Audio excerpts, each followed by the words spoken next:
오늘 배울 말씀은 제8항 본질에서는 한 분이지만 삼위로 구별되는 하나님이십니다.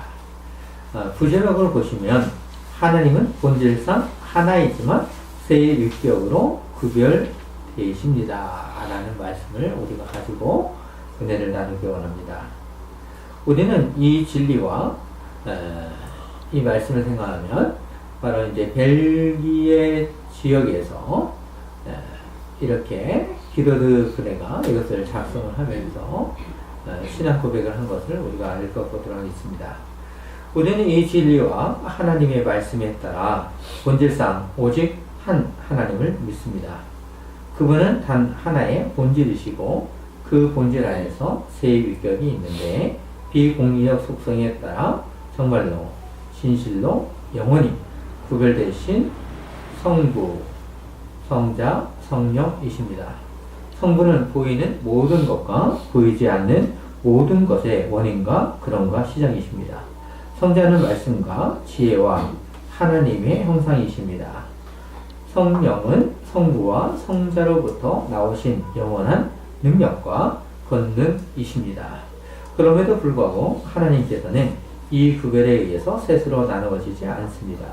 왜냐하면 성경이 우리에게 성부, 성자, 성령이 각각 위격적 존재이며 각각의 속성에 의해서 구별되지만 이 세 위격이 오직 한 하나님이시라고 하는 그런 방식으로 가르치기 때문입니다. 그러므로 성부는 성자가 아니고 성자는 성부가 아니시고 이와 같은 성령은 성부와 성자가 아니심을 명백합니다. 그럼에도 불구하고 이렇게 구별된 위격은 나누어지거나 혼합되지 않습니다. 왜냐하면 성부께서는 우리의 살과 피를 취하지 않으셨고 성령께서도 그러하시고 다만 성자께서만 우리의 살과 피를 취하셨기 때문입니다. 성부께서는 성자 없이 계신 적이 없으시고 성령 없이도 계신 적이 없으십니다. 이는 하나이시고 동일하시고 본질 안에서 이 색격, 위격이 영원히 동일하시기 때문입니다. 먼저 되시거나 나중 되신 분이 없으십니다. 왜냐하면 이 색격, 세, 위격 모두 진리와 능력과 선하심과 국민하심에 있어서 하나이시기 때문입니다. 이렇게 이제 우리가 흔히 얘기하는 삼위일체에 대해서 이렇게 요약을 이렇게 해준 거죠. 지팡이께는 사도신경을 사용해서 우리의 믿음을 세상 사람들과 한 분이신 하나님 앞에 고백을 합니다. 왜 이렇게 얘기하냐면 우리가 사도신경을 보시면 아시겠지만 제가 못할 텐데 사도신경의 구조를 보시면 크게 세 부분으로 나눠져 있는 것을 우리가 알 수 있죠. 첫째는 성부 하나님과 우리의 창조입니다. 둘째는 성자 하나님과 우리의 구속입니다. 마지막 세 번째는 성령 하나님과 우리의 성화에 관한 것입니다. 이처럼 사도신경을 사용하여 믿음의 선배님들은 삼위이신 하나님을 믿었다는 것을 알 수 있습니다. 사도신경이라는 용어가 처음으로 언급된 것은 기록상으로 볼 때에 약 380년경에 밀라노 감독 암브로스가 로마 감독 시리키우스에게 보내는 서신에서 최초로 언급되고 있습니다. 그렇다면 그전에도 사도신경을 사용했다는 추론을 할 수 있는 것처럼 초대교회로부터 유산이라고 할 수 있습니다. 그러면 왜 믿음의 선배님들은 사도신경을 만들어서 사용하게 된 이유를 아십니까? 학자분들은 크게 두 가지로 설명을 합니다. 하나는 이단들을 반대하기 위한 것이고 일반적으로 사도신경 혹은 사도신조라고 하는 것은 어떤 사람이나 사물을 다른 사람이나 사물을 구별하기 위한 징표 혹은 표지를 의미합니다. 군사적인 신별이 아군과 적군을 구별하는 하나의 징표로 뜻하는 것처럼 생각하는 것이 좋다고 생각해요. 교회적인 의미에서는 그것은 교회와 그 회원들을 온갖 다양한 이단들과 구별해주는 간결한 요약된 형태의 기독교의 신앙을 뜻합니다. 다른 하나는 세례시의 신앙 고백을 위한 것입니다. 즉 세례식과 관련해서 작성된 것입니다. 성부와 성자와 성령 이름 안에서 세례를 베풀기 전에 교회에서는 삼위 하나님의 이름 안에서 세례를 받는 의미를 가르친 것이죠. 세례를 받는 사람은 삼위 하나님의 인격과 사역을 고백하면서 세례를 받습니다. 이런 마음으로 우리는 벨기에 신앙 고백서에서 그러면 어떻게 가르치고 있는가를 생각해 보았으면 합니다. 우리는 이 진리와 하나님의 말씀에 따라 본질상 오직 한 하나님을 믿습니다. 라고 하면서 삼위일체의 교리를 고백하고 있습니다. 삼위일체란 무엇인가? 우리는 이제 하이델베르크 요리문답을 통해서 제8주일에서 배웠던 것을 우리가 기억해 내었으면 좋겠습니다. 삼위일체의 뜻은 무엇입니까? 하나님께서 삼위, 즉 세 분으로 계신데 곧 한 분이라는 것입니다. 어린이에게 1 더하기 1 더하기 2를 하면 3이라고 하는 것처럼 성부 하나님, 성자 하나님, 성령 하나님 하면 어린아이처럼 세 분이라고 할 것입니다. 이것이 역사적으로 교회에서는 논리적으로 가르치고자 시도하지 않았습니다. 이것을 사실로 선포하고 가르쳤을 뿐입니다. 하나님은 세 분이시지만 동시에 한 분이시다 라고 가르치면서 하나님은 한 분이시지만 십자가에 달리신 분은 성부도 아니고 성신도 아니고 성자 하나님이시며 성자를 보내신 분은 성부 하나님이시고 성자를 죽은 자 가운데서 부활시킨 분은 성령 하나님이십니다. 세 분이 한 분이시지만 동시에 그 사이에 구분이 있다는 것입니다. 하나님이라는 본질은 하나이지만 이 본질이 구현되어 있는 위격은 셋이라는 사실입니다. 이 삼위일체에 대해서 지방교회 홈페이지에 들어가 보시면 언약교회당에서 베이직 신앙 모임이 있었어요. 그 모임에서 이승윤 교수님이 삼위일체에 대한 강의가 1시간 반 정도 올라와져 있는 것이 있습니다. 그것을 보시면 이제 좀 더 어렵지만 그나마 조금 이해가 되라 생각이 됩니다. 그 내용과 어느 정도는 같다고 할 수 있습니다. 목사님은 어떻게 삼위일체를 믿습니까? 성경에 삼위일체라는 단어가 나옵니까? 아시겠지만 삼위일체라는 용어는 성경의 용어에서 나오는 것이 아니고 교회에서 만들어낸 단어입니다. 그렇지만 삼위일체는 만들어낸 단어이지만 성경에 근거하고 있습니다. 성경에서 그렇게 말씀하고 있기 때문이죠.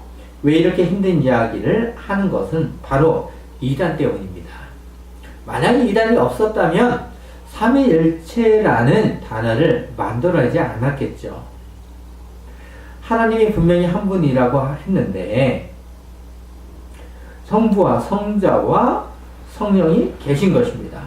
그래서 많은 사람들이 이 혼란스럽고 모순적인 상황을 이성적으로 해결을 하다가 보면 이단으로 빠질 수 있는 것입니다. 그러면 지팡이교회는 성경에서 말씀해 주신 삼위일체에 대한 것을 믿음으로 고백하는 것이 더 중요하다고 생각이 됩니다. 초대교회든 중세교회든 온라인 시대에도 삼위일체에 대해서 부인하면서 다른 복음을 전하는 이단들이 많이 있습니다. 그럴수록 지팡이교회는 진리를 수호하기 위해 성경의 가르침을 있는 그대로 믿고 성경 공부를 하면서 각자의 삶의 터전에서도 성경을 꾸준히 읽어야 하는 것입니다. 우리의 무기는 성경이기 때문입니다. 벨기에 신앙 고백서를 사용하여 고백하는 그 당시 네덜란드 지역의 도시인 그러니까 벨기에 지역 사람들은 복음의 사역을 위해서 그리고 성경 말씀에 근거하여 하나님은 한 분이심을 가르치고 강설하였습니다. 그 근거를 이제 구약 성경에서 찾으면 오늘 본문의 말씀인 신명기 6장 4절에서 이렇게 말씀하십니다. 이스라엘아 들으라, 우리 하나님 여호와는 오직 유일한 여호와이시니 라고 했습니다. 그리고 이제 신약에서 사도 바울은 이렇게 얘기하죠.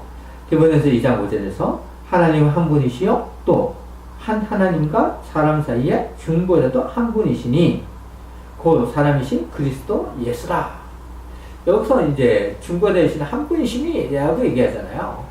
그렇기 때문에 또 다른 분이 있구나라는 것을 알 수 있죠. 그래서 이제 특히 예수님은 이제 직접 당신님께서 우리에게 알려준 말씀이죠. 지상 대명예로 하는 마태복음 28장 19절에서 이렇게 말씀하십니다. 아버지와 아들과 성령의 이름으로 라고 말씀처럼 아버지와 아들과 성령, 이것을 볼 때 나눠진 것이 아니라 뭔가 특별한 구별점을 두는 것이나 동등하다 하게 같이 열거하고 있는 거예요. 누구는 높고 누구는 낮고 누구는 더 비참하냐 라고 얘기하는 것이 아니라 동등하다는 것입니다.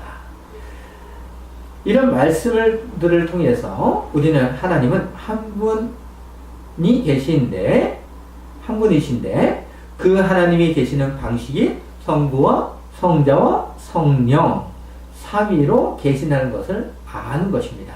이제 이것은 이제 성경에서 이렇게 얘기하고 있으니까 우리는 성경에 하는 말씀을 믿습니다. 네, 있는 그 말씀대로 믿겠습니다. 이런 생각을 해야 되는 거죠.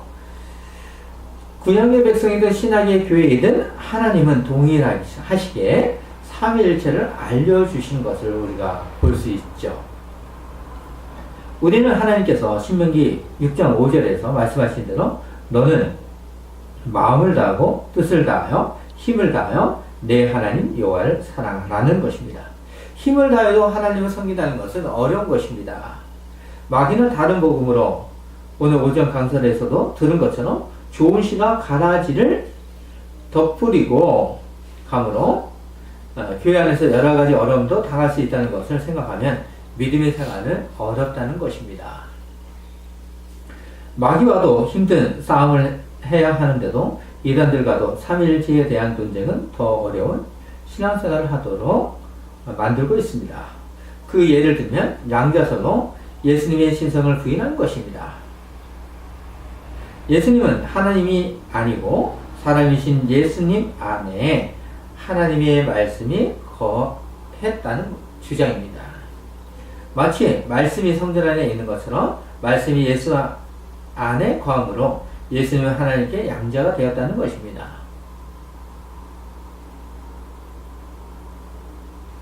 예수님은 요셉과 마리아의 아들로 태어날 사람으로 주장을 합니다. 그러면 어떻게 하나님의 양자가 되었을까? 왜냐하면 마리아와 요셉을 통하여 예수님께서 우리의 사람 몸으로 오셨기 때문에, 우리 사람의 몸으로 태어났기 때문이죠.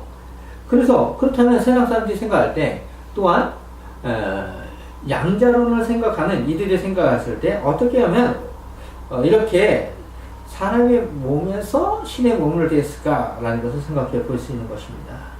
그들의 주장은 예수님께서 신적인 성품과 하나님의 영광을 위해서 엄청나게 열정적이기 때문입니다. 하나님은 성령을 부어주심으로 거룩한 백성으로 만들어 주셨다는 것입니다. 그래서 하나님은 당신님의 영광을 위해서 양자로 임하셨다는 것을 가르칩니다. 이런 근거는 성경에도 초대교회의 교회사로도 우리가 볼 수 없는 근거입니다. 그 다음으로 이단은 양태론을 주장합니다. 하나님께서 다른 표현 형식을 취하셨다는 것입니다. 하나님께서 다른 세 가지 일을 하는 것으로 집에서는 아버지로, 회사에서는 사장님으로, 교회에서는 장로로 부르는 것처럼 하나님도 이와 같다는 것입니다. 하나님은 같은 하나님이시며 다른 일을 감당하는 거죠. 같은 사람이 아버지고, 사장님이고, 아버지고, 장로인 것처럼 하나님은 구약에서는 하나님으로, 신약에서는 예수님으로, 오순절교회는 성령으로 일하시는 것을 말합니다. 그러면 십자가에서 죽으신 분이 아버지였다고 볼 수밖에 없는 것이죠. 이것은 분명히 잘못된 것입니다. 위에서 말한 양자설과 양태론은 많은 교회를 힘들게 했습니다. 이거 말고도 여러 가지 이단이 있지만 분명히 잘못된 거죠. 이런 이단들에 직면하여 거듭 진리를 방어하기 위해서 노력을 하면서 싸움의 분쟁은 커지기 시작을 했습니다. 그래서 지금의 세르비아 지역의 출신의 로마 군주인 콘스탄티누스에 의해서 주 313년 밀라노 칙령을 통하여 기독교의 박해를 끝을 내고 정식 종교로 인정하면서 교회로부터 아미아 재산을 다시 돌려준 황제이기도 합니다. 기독교에서 많은 논쟁이 발생하다 보니까 어떻게 합니까? 이것이 발생한 것을 알았죠. 그래서 콘스탄티누스는 주 425년에 니케아 공의회를 소집을 하게 됩니다. 그러니까 교회가 의해서 교회에 스스로 모여진 것이 아니라 이 문제에 대해서 황제가 다 모이라고 하니까 모여진 거예요. 이때 220명의 목사들이 참석했다고 합니다. 이 회의가 첫 번째 세계적 교회 공의회가 된 것은 교회를 든든히 세우기 위한 하나님의 은혜인 것입니다. 니케아 공의회에서 결론을 들어보시기 바랍니다. 성부와 성자가 영원히 일체라는 것을 표현하기 위해서 호모우시오스라는 말을 사용했습니다. 호모우시오스라는 말은 성부와 성자는 동일 본질이라는 것이에요. 이 말은 안데산드리아의 아타나시우스가 알렉산더에게 사용할 것을 자문하여 받아들여진 것입니다. 이 말을 왜 사용한 것입니까? 잘못된 가르침을 전하는 이단들을 물리치기 위해서 사용된 것입니다. 오늘 우리가 배우는 벨기에 신앙고백서에서도 니케아 공의에서 고백한 것처럼 같은 고백을 하는 것입니다. 그래서 예수님의 신성을 인정하지 아니하는 자들은 계속 잘못된 가르침을 가르쳤습니다. 참으로 안타까운 거잖아요. 니케아 공의회에서 그것도 425년에 이렇게 모여서 결의를 했지만 계속해서 잘못된 가르침을 가는 이단들은 다른 길을 그래도 갔다는 거죠. 그래서 다시 주 380 죄송한데 이것이 481년이죠.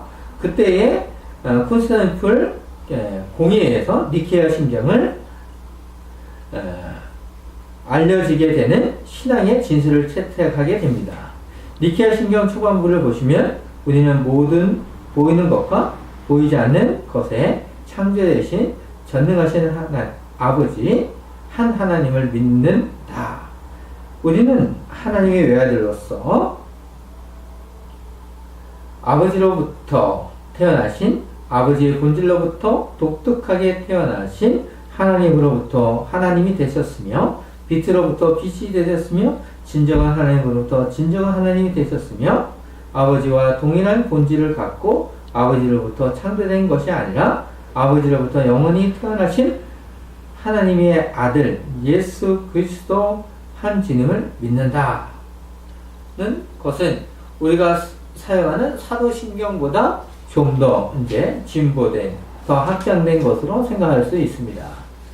사도신경이든 니케아 신경이든 모두 삼위일체를 가르치고 있다는 것입니다. 벨기에 신앙고백서 제8항을 보시기 바랍니다. 우리는 이의 진리와 하나님의 말씀에 따라 본질상 오직 한 하나님을 믿습니다. 그분은 단 하나의 본질이시고 그 본질 안에서 세 위격이 있는데 비공리적 속성에 따라 정말로 진실로 영원히 구별된 대신 성부, 성자, 성령이십니다. 성부는 보이는 모든 것과 보이지 않는 모든 것의 원인과 근원과 시작이십니다. 성자는 말씀과 지혜와 하나님의 형상이십니다. 성령은 성부와 성자로부터 나오신 영원한 능력과 검령이십니다. 그럼에도 불구하고 하나님께서는 이 구별에 의해서 셋으로 나눠지지 않습니다. 왜냐하면 성경이 우리에게 성부와 성자와 성령이 각각 위격적 존재이며 각각의 속성에 의해서 구별되지만 이 세 위격이 오직 한 하나님이시라고 하는 그런 방식으로 가르치기 때문입니다. 그러므로 성부는 성자가 아니고 성자는 성부가 아니고 이와 같은 성령은 성부와 성자가 아니심을 명백합니다. 그럼에도 불구하고 이렇게 구별된 위격은 나누어지거나 혼합되지 않습니다. 자, 이런 것을 보면 우리가 이렇게 좀 어려운 표현이지만 얼마나 이렇게 벨기에 지역에서 이렇게 신앙 고백을 하면서 왜 삼위 하나님이 이렇게 중요한지를 잘 요약해서 우리에게 가르쳐 주는 거죠. 그만큼 어려운 가르침이기도 하지만 우리 후대를 위한 유산이기도 합니다. 여기서 15페이지에 그림이 있는 대로 보시면 이런 구조로 되어 있습니다. 하나님이 계시지만 하나님은 아버지시죠. 그리고 성령이시기도 하죠. 그러면서 아들이죠. 성부와 성자와 성령으로 이렇게 있지만 아버지와 아들 간은 무엇이 아니죠. 참 이것을 보면 참 이제 설명을 해야 되는데 논증을 보시면 한 분 되시는 신적 본질 안에 삼위의 각 위는 서로 전달할 수 없는 특성이 있습니다. 그때 아버지와 아들은 무엇이 아니다라는 거죠. 전달할 수 없는 특성이란 한 위가 다른 위에게 전달할 수 없는 특성을 의미합니다. 본질이라는 단어는 헬라어로 우시아로 그 자체로서 존재하는 다른 어떤 것의 도움을 지탱하는 것이 아닌 그러나 다른 것들을 공유할 수 있는 하나의 삶을 의미합니다. 여러 세계 공통적으로 여럿이 공유할 수 있는 것은 공유적 또는 공유된다고 우리는 말합니다. 그리고 다른 것이 함께 참여할 수 없는 본질에 대해서는 비공유적이라고 말합니다. 사람들의 본질은 공유적이며 여러 사람들에게 공통적이라고 말합니다.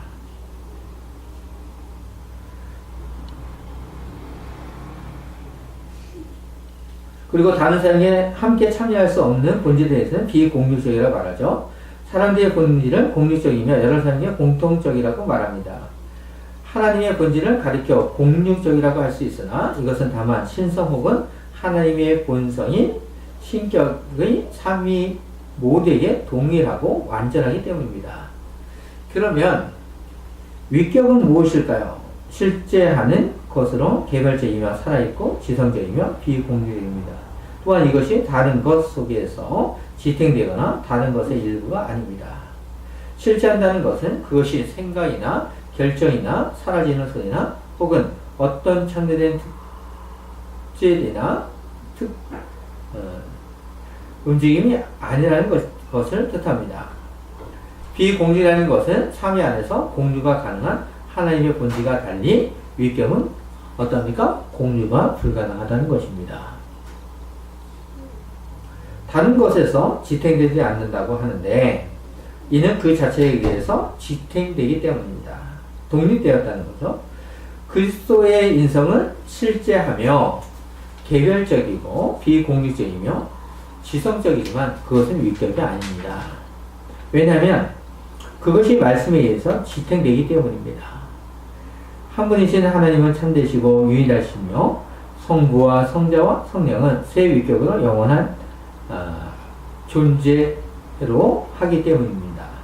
각 위격은 충분히 그리고 완전히 하나님이시지만 각 위격들의 완전히 동일한 것은 아닙니다. 성부와 성자와 성령의 차이점은 서로 관련을 맺는 것과 각 위격은 통합된 목적을 수행하는 것에서 담당하는 역할에서 볼 수 있습니다. 삼위일체의 본질의 연합과 위격의 부분은 위의 그림을 생각해 보시기 바랍니다.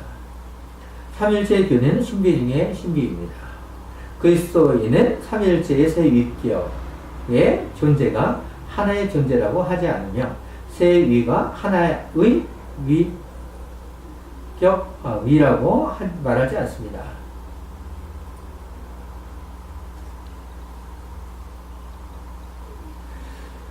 우리는 한 본질 안에 세 위가 있다고 말합니다. 이 고백은 우리 인간의 이해를 초월하는 것이기 때문에 성경에서 말씀하는 대로 믿어야 하는 것입니다. 이것이 신앙인의 기본 자세입니다. 왜 믿음의 선배님들이 한결같이 고백하는 이유를 깨달았으면 합니다. 벨기에 신앙국에서 제8항의 끝을 읽으면서 우리가 마무리하도록 하겠습니다. 이렇게 구별된 위격은 나눠지거나 혼합되지 않습니다. 왜냐하면 성부께서는 우리의 살과 피를 취하지 않으셨고 성령께서도 그러하시고 다만 성자께서만 우리의 살과 피를 취하셨기 때문입니다. 성부께서는 성자 없이 계신 적이 없으시고 성령 없이도 계신 적이 없으십니다. 이는 하나이시고 동일하시고 본질 안에서 이 세 위격이 영원히 동일하시기 때문입니다. 먼저 되시거나 되신 분이 없으십니다.